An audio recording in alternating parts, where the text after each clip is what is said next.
Welcome to another creepypasta, brought to you by One Mind Syndicate. If you're new to the channel, subscribe. We post Warhammer 40k content every single day. But with that said, let's get into today's creepypasta. Space Station Volantum hovered over the mining world of Divite. It was the only place in the entire Achelan system that harbored human life. I was part of a small team that consisted of 2 AdMech researchers, 6 mining workers, an arbitus, and a newly appointed administratum representative. I was the new guy in the group, the administratum representative. When I was given this assignment, I was told of the privilege such a task was for a young aspirant. The reality was, the mining planet was much too small and pointless to send a full-fledged member of the administratum. And so, I was plucked out of my home and flown into this desolate place. During the journey, I was filled with excitement. I had only met half a dozen people that had left my home planet. This experience was going to allow me to experience things that the majority of my peers would only hear about in stories. I didn't even care about the cramped conditions I had to endure, since I was sent on a cargo transportation ship instead of a regular Imperial ship. Or that the travel made me horribly sick, and I spent the majority of my journey vomiting and seeing strange visions of blue squids swimming through my small cabin. When I arrived on Volantum, the space station doors opened. I was greeted by a pale gray servitor. I introduced myself and walked toward him, expecting him to take my luggage. Without a word, the servitor walked past me and began to unload the cargo. Luckily, no one was around to witness my stupid attempt to talk to a lobotomized servant. The first person I came across was Engineer Ludres. She was one of the AdMech researchers on the space station. She explained Morris, the arbitrator, would have been the only one aware of my arrival. She directed me towards his chamber, where we found him sleeping on a pile of empty beer cans. After waking the arbitrator, she showed me around the space station. I met the majority of the crew, except for 2 miners that were in the lower decks working on retrieving today's mineral extractions. The majority of the crew seemed friendly. The isolation made them very excited about having a new face around the station.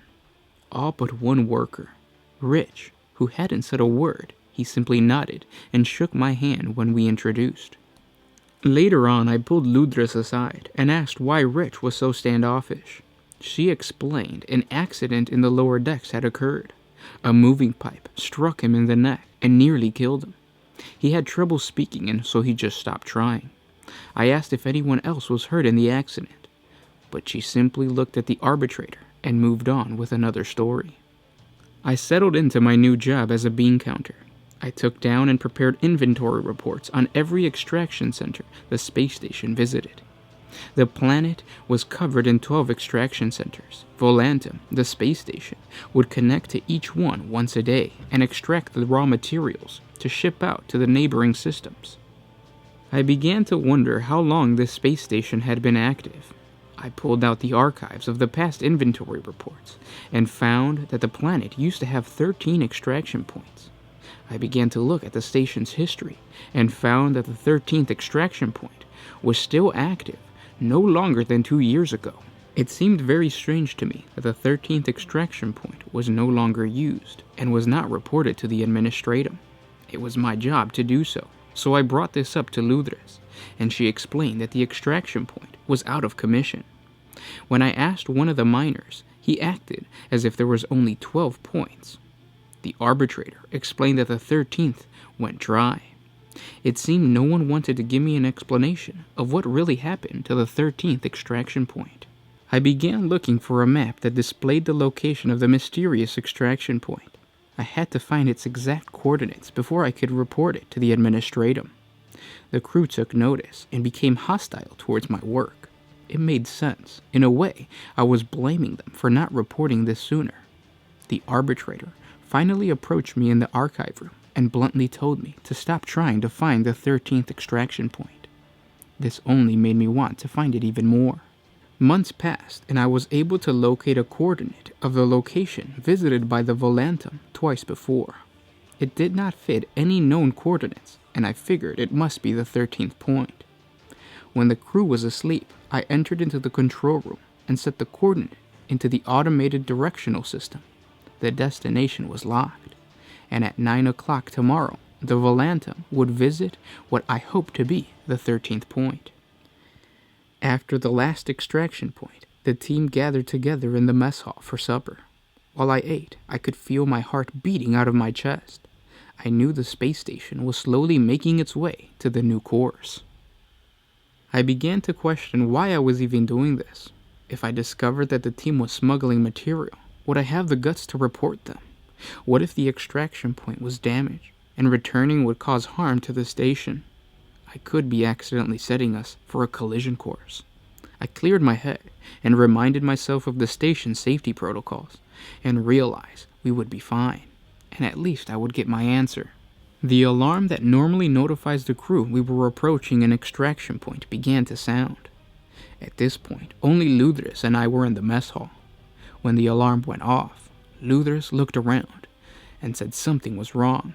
She left to the control room. I stood up and made my way towards the lower deck.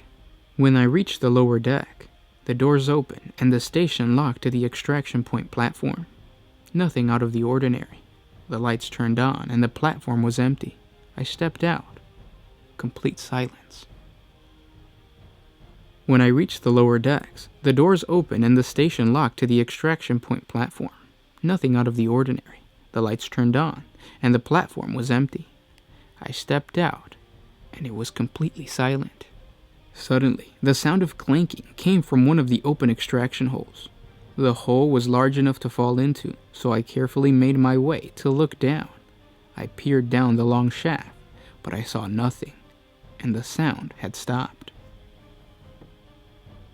"You idiot," the arbitrator said. He was standing in the doorway to the space station. I tried my best not to seem startled as I turned to look at him. He was holding a las gun in his hand. The miners arrived with las pistols in their hands as well. As I was about to start explaining why I had to know what happened to this extraction point, the arbitrator rose his las gun at me and fired. I fell to the floor. As I looked up, I saw the rest of the crew began to fire, but not at me. They were firing at something behind me. I looked back and saw a 7-foot-tall black creature with no eyes or ears. Its body leapt into the air and drove its long tentacle-like arms into the arbitrator's head. The creature pulled back as the other crew members continued to shoot. It dragged the arbitrator's body like a ragdoll, using it as a shield, and then launched it at the group. The arbitrator's body knocked down 2 of the miners, and by the time they hit the floor, the creature was already upon the closest miner, tearing his head from his body in one effortless motion. One of the miners looked up at a security camera and screamed, "Get out of here!" A second later, the creature impaled him with his 2 long tentacle arms. He then split the miner down the middle with its sheer strength. The creature gruesomely dismembered the remaining miners and then entered the space station, the blood and guts of my comrades dripping down its limbs as it walked along the corridors. I laid motionless for a moment, and then I made my way into the space station. I could hear gunfire as Luthris and the other AdMech researcher fought for their lives against the creature. When the gunfire ceased, I could hear someone coming back into the lower chamber. I crawled underneath a desk and pulled a filing cabinet in front of me to hide me from whoever came back to the lower deck. It was the creature. Over its shoulders was Luthris, and in its hand was the AdMech researcher's spine, which dragged his head along the floor. It tossed the remains into the center of the lower chamber, and then gathered the other dead crew in the same pile. I was crouched, peering out of the slit created by the cabinet and the desk. My heart was racing, and it was difficult to contain my breath. I was petrified the creature would hear me. I watched as the creature began to consume my crewmates.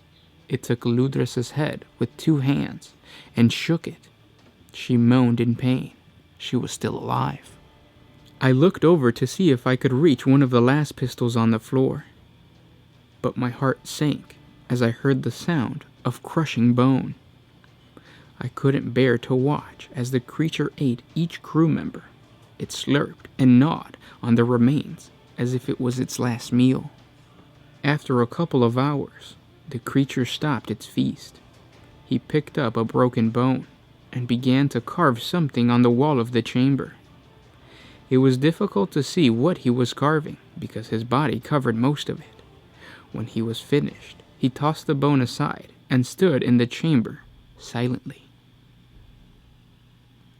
I looked at what he carved, and to my surprise, it was a phrase. Perhaps it was a warning message to whomever would come investigate what happened. After I read the carving, I couldn't help but begin to cry.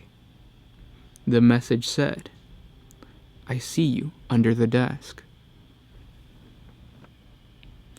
And that was my creepypasta. I hope you guys enjoyed this video. If you did, share it with your friends. If you guys have any suggestions or any ideas for other topics that we can create a fun creepypasta or any type of narrative story, let me know in the comment section below. Thank you guys so much for tuning in every single day and listening us to read the lore to you guys. Because of you, we can continue to do this. If you want to get more creepypastas and awesome lore stories, help us out on Patreon. A simple $1 a month helps us create more videos, and you get some extra videos on there too. We're going to start posting one creepypasta or one narrative story a day on the Patreon channel. So please jump on over there. Support us if you can. If you can't, we understand. Simply by liking, commenting, and sharing, you're telling YouTube that you want to see more Warhammer 40k content from us. Thanks so much for listening, and I'll see you guys tomorrow. This was Gershwin with One Mind Syndicate, signing out.